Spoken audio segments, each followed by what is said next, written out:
Salam sejahtera Malaysia, terima kasih kerana menonton video-video dalam channel ini.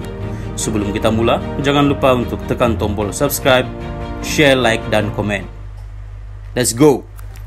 Salam sejahtera dan salam perpaduan kepada seluruh rakyat Malaysia. Berita panas hari ini bertajuk Kesihatan Abdul Hadi merosot, anak mohon doa, solat hajat.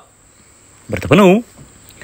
Presiden PAS Abdul Hadi Awang kini menerima rawatan di hospital selepas kesihatannya merosot sejak sebelum Aidil Adha lalu.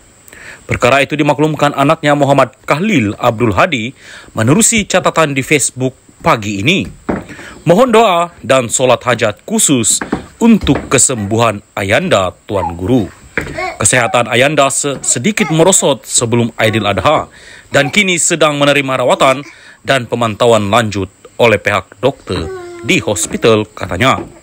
Bagaimanapun, Muhammad Khalil yang juga adun batu buruk tidak memaklumkan lokasi hospital Abdul Hadi dirawat. Menurutnya, Abdul Hadi telah berada dalam keadaan uzur ketika majlis pelancaran jentera pilihan raya pemuda PAS Terengganu pada 27 Jun lalu. Bagaimanapun, katanya, ahli parlimen Marang itu tetap menggagahkan diri untuk hadir program berkenaan. Semoga Allah mengurniakan kesihatan dan kesejahteraan kepada Ayanda Tuan Guru, berkata doa yang dipanjatkan oleh kita semua, katanya. Sementara itu, bernama melaporkan Muhammad Khalil ketika dihubungi mengesahkan Abdul Hadi menjalani rawatan di sebuah hospital di Kuala Lumpur, Terengganu dan berada dalam keadaan stabil. Stabil perlu rehat secukupnya, katanya ringkas menerusi aplikasi WhatsApp. Kali terakhir Abdul Hadi dilaporkan dimasukkan ke hospital ialah pada Februari tahun lalu. Dia ketika itu dimasukkan ke hospital Putrajaya selepas dilaporkan sesak nafas sebelum dipindahkan ke Institut Jantung Negara IJN untuk rawatan lanjut. Salam sejahtera dan salam perpaduan kepada seluruh rakyat Malaysia. Berita panas malam ini bertajuk Pelabur takut sebab wujud persepsi saya akan dijatuhkan Ogos ini. Anwar. Berita penuh. Wujudnya persepsi bahawa kerajaan perpaduan akan tumbang pada Ogos ini telah menyebabkan para pelabur asing takut untuk melabur di Malaysia. Jelas Perdana Menteri Datuk Seri Anwar Ibrahim, walaupun kunjungan Menteri Pengangkutan Anthony Lok ke Hong Kong baru-baru ini dilihat positif, namun ada dalam kalangan pelabur memaklumkan masih melihat kestabilan kerajaan perpaduan selepas dakwaan beliau akan dijatuhkan. Ada orang kata Ogos ini mungkin Anwar akan dijatuhkan. Jadi pelabur tunggu Ogos dulu. Ada baiknya, iaitu pelabur lebih yakin dengan saya daripada mereka pihak yang menyebarkan dakwaan kerajaan jatuh. Dia, pelabur, kata kalau Anwar masih memimpin dan kerajaan masih stabil, dia lebih yakin. Tetapi kalau ganti orang lain, dia tarik balik pelaburan. Ini masalah sikit kepada ekonomi, bukan saya nak kempen untuk kerajaan perpaduan. Tetapi itu kenyataan, katanya pada program Temu Anwar di University Sains Malaysia, Islam Malaysia, USIM, dinilai pada Sabtu. Mengulas lanjut, Perdana Menteri menegaskan usaha meningkatkan ekonomi negara juga tidak seharusnya membebankan sebahagian rakyat, khususnya golongan susah. Menteri Kewangan itu berkata, beliau tidak sanggup menarik pemberian subsidi secara drastik seperti dilakukan Indonesia, walaupun tindakan itu boleh memberikan keyakinan kepada para pelabur. Kalau ikut Indonesia, dia kata subsidi elektrik ini diturunkan drastik, tetapi saya tak sanggup dan saya hanya turunkan bagi golongan kaya. Pelabur pula mereka kira wang. Nampak Indonesia lebih berani turunkan subsidi, jadi itu meyakinkan dan dia ingat itu political will. Tetapi fahaman saya pula, falsafah ekonomi tidak begitu.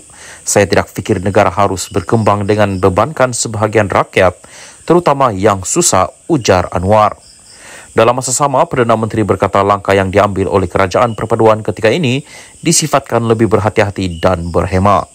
Indonesia lebih berani menurunkan defisit, tetapi saya turunkan dari 5.6% kepada 5.0% sahaja dan mengambil langkah itu supaya ia tidak menekan rakyat. Kalau defisit diturun secara drastik, macam mana nak buat asrama, nak buat fakulti perubatan atau baiki sekolah. Kalau setuju defisit diturunkan drastik, kita tangguh ini semua dan turunkan defisit bagi pelabur masuk. Tetapi saya ambil pendekatan yang lebih manusiawi dan menekankan esan kata ahli parlimen Tambun itu. Salam sejahtera dan salam perpaduan berita seterusnya. Perubahan kerajaan segala-galanya boleh berlaku, Muhyiddin. Tan Sri Muhyiddin Yassin tidak menolak kemungkinan akan berlaku perubahan kerajaan pusat sekiranya Perikatan Nasional PN memenangi semua pilihan raya negeri PRN di 6 buah negeri. Namun, pengurusi PN itu enggan mengulas bagaimana perubahan kerajaan akan berlaku, tetapi menegaskan ia sedikit sebanyak mampu menggugat kedudukan kerajaan sedia ada jika PN menang di semua 6 buah negeri tersebut. Disebutkan tadi 6 buah negeri berhadapan dengan PRN. Ini bukan jumlah yang kecil.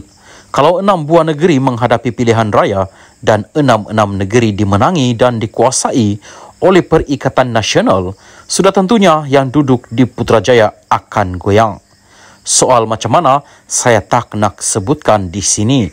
Orang Indonesia kata segala-galanya bisa boleh berlaku, katanya dalam ceramah Perdana Jelajah Selangor Baharu Kita Bangkit di Shah Alam pada Sabtu malam. Pada Khamis, PN mengesahkan akan bertanding di kesemua 245 kerusi Dewan Undangan Negeri DUN pada PRN kali ini meliputi Negeri Sembilan, Kelantan, Terengganu, Selangor, Kedah dan Pulau Pinang. Sebelum itu, dalam ceramah sama, pengurusi Perikatan Nasional PN Selangor, Datuk Seri Mohammed Azmin Ali mendakwa Perdana Menteri Datuk Seri Anwar Ibrahim akan dijatuhkan sebaik sahaja gabungan tersebut menang dalam PRN Selangor.